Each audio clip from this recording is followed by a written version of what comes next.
Have you ever wondered why some moments in your life feel like quiet invitations, nudges you can't quite explain, pulling you towards stillness instead of struggle? I'm so glad you're here with us at Mindfulness, where we explore the subtle ways the universe speaks to those who are ready to listen. Today, we're asking a question most people never stop to consider. What if your soul has already begun moving toward a deeper kind of peace, and you simply haven't recognized the signs yet? In this video, we'll walk through 8 unmistakable signals rooted in authentic Buddhist wisdom that point toward a soul quietly being guided into equanimity. If you felt unusually steady lately, or unusually unsettled in a way that feels meaningful, stay with us. This may be exactly the moment you've been waiting for. 1. Ordinary moments begin to feel sufficient. The first sign is subtle, and most people miss it entirely because it doesn't announce itself with excitement. It arrives as a quiet sufficiency. You're washing a cup, or waiting for water to boil, or sitting in traffic, and for a brief moment, you don't need anything else to be happening. The moment itself feels complete. Not thrilling, not transformative, simply enough. In Buddhist practice, this is closely tied to the idea of contentment, what is sometimes called santuti, a satisfaction that doesn't depend on circumstances lining up perfectly. Most of us spend years chasing the next event, the next milestone, the next version of ourselves, believing peace is waiting somewhere ahead.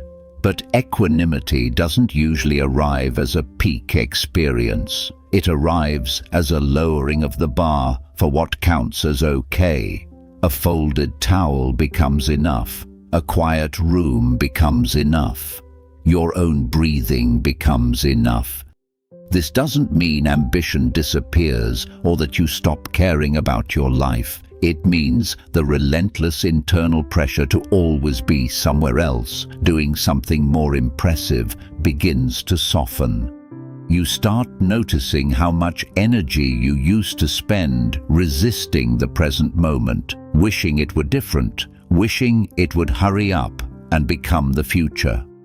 When that resistance quiets, even slightly, something in the body relaxes that you didn't know was tense. If you've recently caught yourself feeling unexpectedly at ease during an unremarkable moment, a walk to the mailbox, the sound of rain on a window, that is not boredom, and it is not you settling for less. It may be your awareness beginning to recognize that life was never lacking. The lack was in the looking. This is one of the quiet, almost invisible ways the path toward equanimity begins to reveal itself, not through grand realizations, but through small moments that used to feel like nothing and now feel like everything. 2. Other people's reactions stop determining your inner weather. The second sign shows up in your relationships, often before you notice it shifting anywhere else. Someone says something sharp, dismissive, or unkind, and where you once would have carried that comment for the rest of the day, replaying it, defending yourself in your head, arguing with a person who isn't even there, you now notice it, feel the sting, and then watch it pass through you like weather. It still touches you. It simply doesn't lodge. This is one of the clearest markers Buddhist teachers point to when describing a mind growing in equanimity. Early practice often focuses on not reacting outwardly, holding your tongue, keeping composure. But a deeper shift happens internally in how much real estate another person's mood is allowed to occupy in your mind. you begin to understand, not as a concept but as a felt experience, that other people's reactions usually say more about their own inner weather than about your worth. This doesn't mean you stop caring about how you treat others or that you become indifferent to harm. Compassion and equanimity are meant to grow together, not in place of one another. What changes is the automatic assumption that your peace is hostage to someone else's approval. You can disagree with someone, even feel hurt by them, while still remaining rooted in yourself. The old pattern was to lose your footing the moment someone else lost theirs. The new pattern is staying upright while still being fully present with them. If you've noticed that criticism doesn't undo your whole day anymore, or that you can sit with someone's anger without absorbing it as your own, this is significant. It suggests the mind is no longer treating other people's emotional states as instructions for how you must feel. That separation, while subtle, is one of the quiet engines behind a more spacious, settled way of moving through the world. 3. You start noticing the space between a feeling and your reaction to it. The third sign is something most people only discover by accident in the middle of an ordinary, frustrating moment. You stub your toe, or you read a message that irritates you, and instead of the usual instant explosion of reaction, you notice something strange. A small gap, a breath of space between the feeling arising and what you choose to do about it. This gap is, in many ways, the entire heart of Buddhist mind training. The teachings describe experience as a chain of moments, contact with the world, a feeling that arises from that contact, and then a response. Most people live as though the feeling and the response are fused together, as if anger simply must lead to a sharp word, as if anxiety must lead to spiraling thoughts. But they were never actually fused.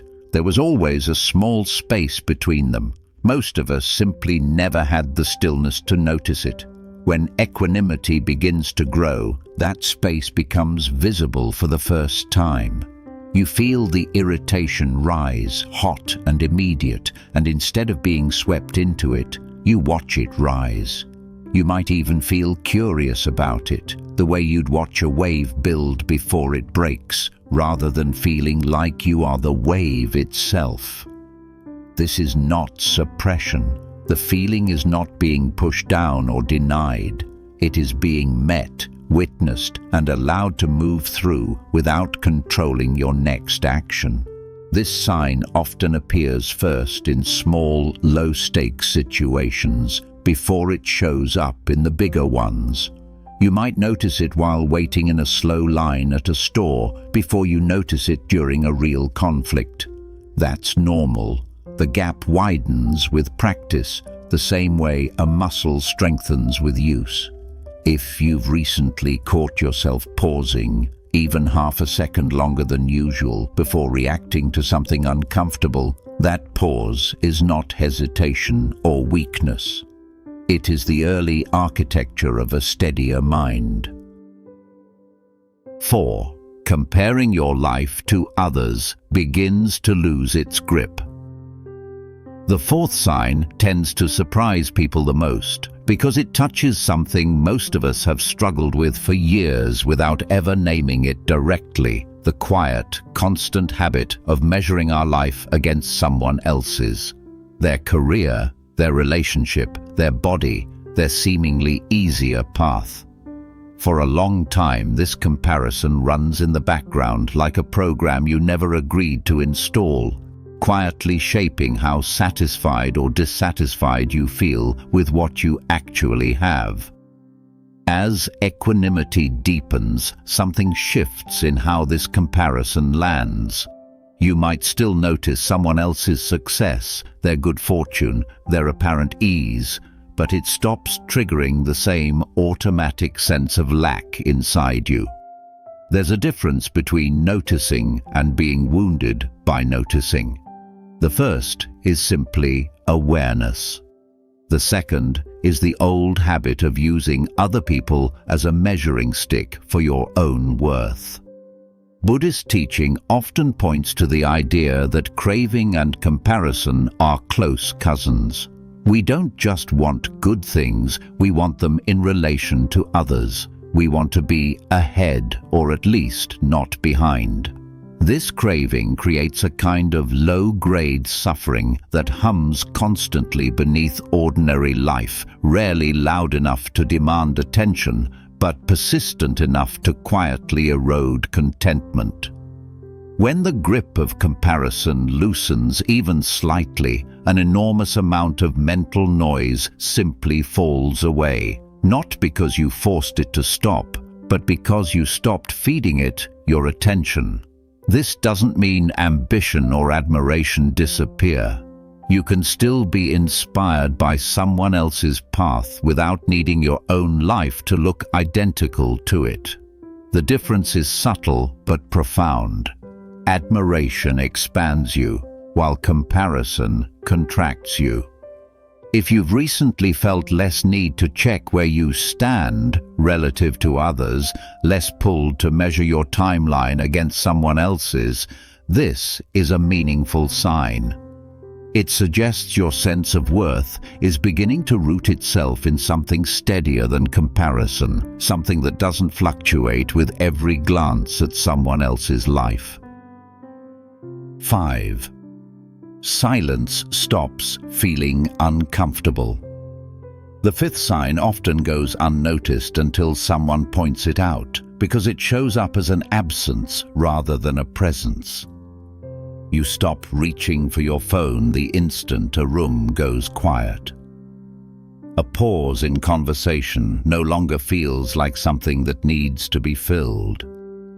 Silence, which once felt like an empty space demanding to be covered with noise, begins to feel more like a room you're comfortable sitting in. For most of us, silence was trained out of comfort a long time ago. We learned to associate quiet with awkwardness, with something being wrong, with the need to perform or distract. Buddhist practice often works in the opposite direction, treating silence not as emptiness to escape, but as a kind of fertile ground where the mind can finally be seen clearly, the way still water lets you see the bottom of a lake, while moving water only reflects the surface. When equanimity grows, the nervous system begins to relax its old alarm response to quiet. You might notice you can sit in a parked car for a few extra minutes without turning on music. You might let a phone call end with a comfortable pause instead of rushing to fill it with words. These small moments are not signs of disengagement from life. They are signs that your inner world no longer requires constant input to feel safe. This shift often brings with it a strange, almost unfamiliar clarity. Without noise constantly layered over your thoughts, you start to hear them more honestly, including the ones you'd been avoiding. This can feel uncomfortable at first, because silence has a way of surfacing what busyness was quietly burying. But this is not a setback. It is the mind finally being given enough stillness to sort through what it's been carrying. If lately you've found yourself less afraid of quiet, less compelled to narrate every moment or fill every gap, this is worth honoring. It suggests your sense of okayness no longer depends on external stimulation. You are becoming someone who can simply be present with nothing happening and find that this too is enough. 6. You begin forgiving yourself for things you once couldn't let go. The sixth sign is one of the most personal and often the most quietly emotional. It shows up as an unexpected softening toward your own past mistakes, the decisions you once replayed at 2 a.m., the version of yourself you used to judge harshly for not knowing better. One day, almost without noticing the shift happening, you think back on something you used to regret deeply, and instead of the familiar tightness in your chest, you feel something closer to tenderness.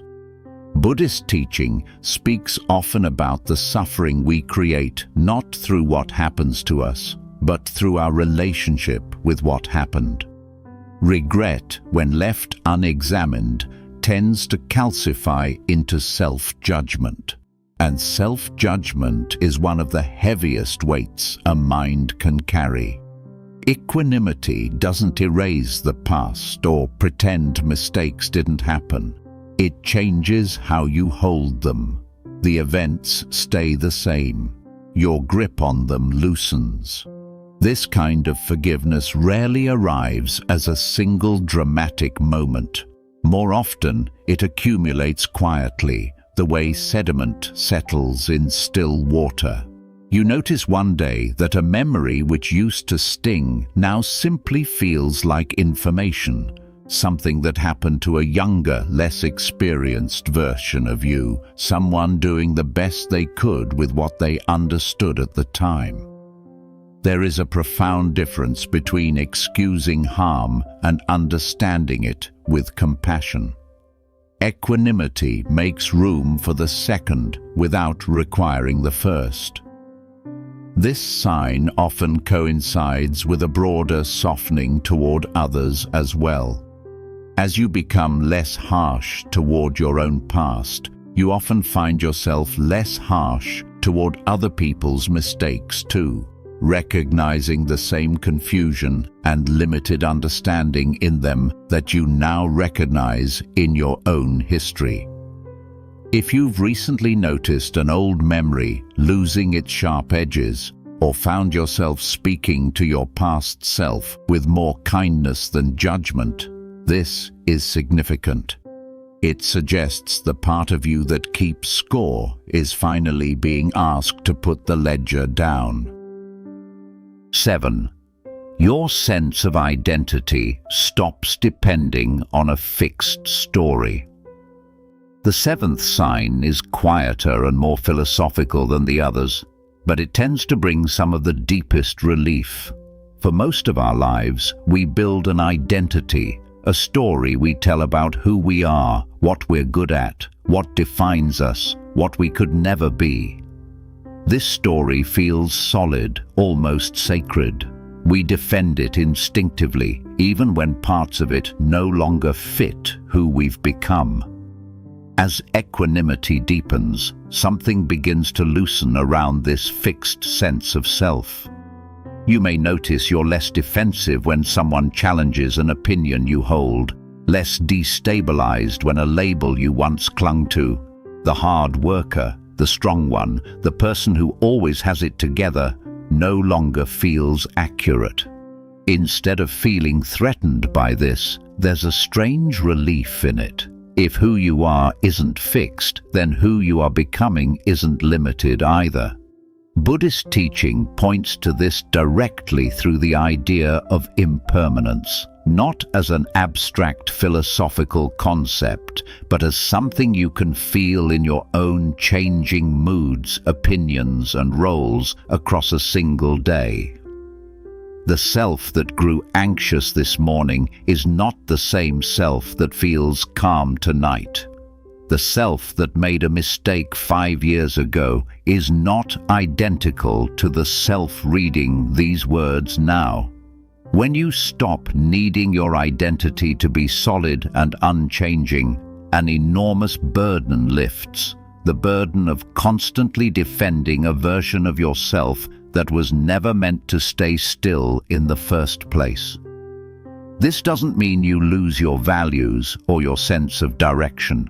It means you hold them more like a living, breathing practice than a fixed monument. You can change your mind without it feeling like betrayal. You can grow without mourning who you used to be. there's a flexibility that begins to replace rigidity, and with it, a kind of relief that's hard to describe until you've felt it. If you've recently noticed that you don't need to win every argument to feel secure, or that changing your perspective doesn't feel like losing yourself anymore, this is a meaningful shift. It suggests you're beginning to relate to your own identity the way the old teachings encourage us to relate to everything, lightly, openly, without a death grip.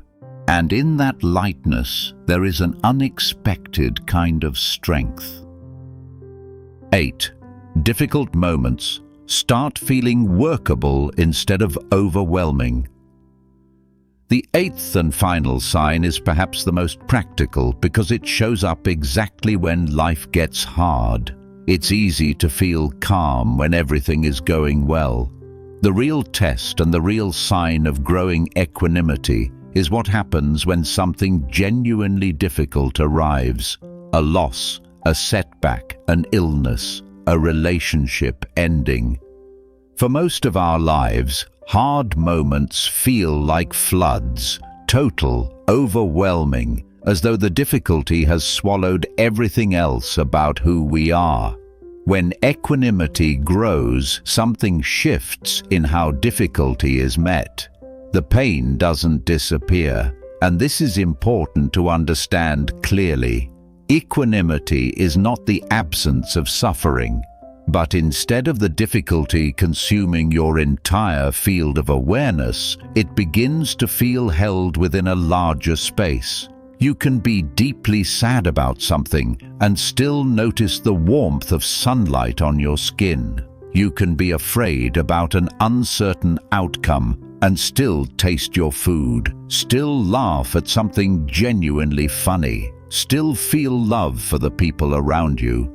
The hard thing is real, but it is no longer the only thing that's real.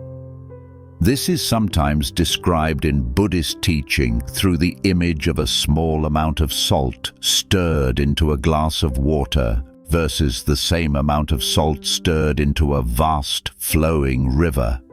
The salt is identical in both. In the glass, it makes the whole thing undrinkable. In the river, it barely registers. Equanimity doesn't shrink your pain. It expands your capacity to hold it, so the same difficulty takes up proportionally less of your total experience. This shift often shows up practically in small but telling ways. You notice you can have a hard conversation without your hands shaking for hours afterward. You notice that a piece of bad news, while still upsetting, doesn't completely derail your entire week the way it once would have. You find yourself thinking, "This is hard, and I can still function. I can still find moments of okayness inside this." That sentence alone marks a profound shift from the way most people relate to difficulty, where hardship and collapse used to feel like the same thing. If you've noticed that recent challenges, while still painful, haven't completely flattened you the way past difficulties once did, this is significant. It suggests your inner container has grown larger, not because life became easier, but because you became more spacious. This is, in many ways, the truest test of equanimity. Not how peaceful you feel when nothing is wrong, but how steady you remain when something finally is. If even one of these 8 signs felt familiar, know that this kind of steadiness isn't something rare or reserved for monks on distant mountains. It grows quietly in ordinary lives, through ordinary moments noticed with a little more care. You don't need to chase equanimity. You only need to stop running from the stillness that's already forming inside you. If this resonated, consider staying a while longer. There's more wisdom here for anyone walking this same quiet path toward a steadier, more peaceful mind.